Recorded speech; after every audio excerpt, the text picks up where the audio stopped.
Nurg'un do'stlarimiz bek qiziqadigan puloni qanday qilganda mana shunday nayt chiroyli sarg'aytib shug'ul bo'ldi degan do'stlar bugun mana eng tafsiliy qilish usuluna keldim.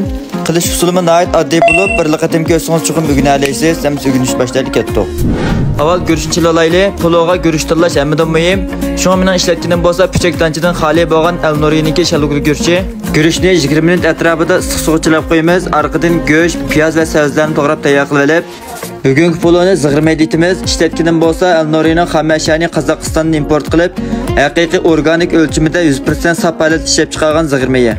Mayni to'liq qizitib, go'shtni solib, ustiga bir qo'shq atrofi tuz solib, davomli qo'rib go'shtni bir qadar ko'ydirib olib, orqadan piyozni solib, davomli qo'rib suratdagidek mana musholat kelgandan keyin sabzini solamiz. Sabzni uzoq qo'rmaymiz do'stlar, faqat sabz bir qadar yumshoqchilik qo'rsak bo'ldi. Orliq ko'rib misha kepsa urug' tuqqanlar, qo'llash ustidan yurakdan birini bergash ko'rsanlar, qo'llig'ingizga rahmat. Sabz chukashkideklar suv quyib 10 minut atrofida qaynatgandan keyin suvchilab qo'ygan nuqni selib, yan tuvoqni yepib 10 minut qaynatib, pulon sarg'aytib chiqarish uchun 5 ta atrofida zapa, 2 qo'shq oq shirka va muvofiq miqdorda tuz selib, tuz ta'min tanshab 3 cho'mich atrofida suyini tatib olib, baya suvchilab qo'ygan go'rishni ustiga tekshi yeytib, tuvoqni yepib, yana 10 minut atrofida qaynatib olib, baya tatib olgan sho'rpisini ustiga qo'yib, tuvoqni yepib, yana tuvan o'tda 15 minut atrofida dimlab olib, ondan pulonning ustini birini aralashtirib o'tgandan keyin yuvib tayyor qilib olgan gullar va yemishlarni ustiga chechib, yana tuvoqni yepib, o'tni 5 minut tuvan tanshab, yana 10 minut atrofida dimlsakla, bizning danim chiqqan, rangim shunday chiroyli chiqqan pullarimiz tayyor bo'ladi.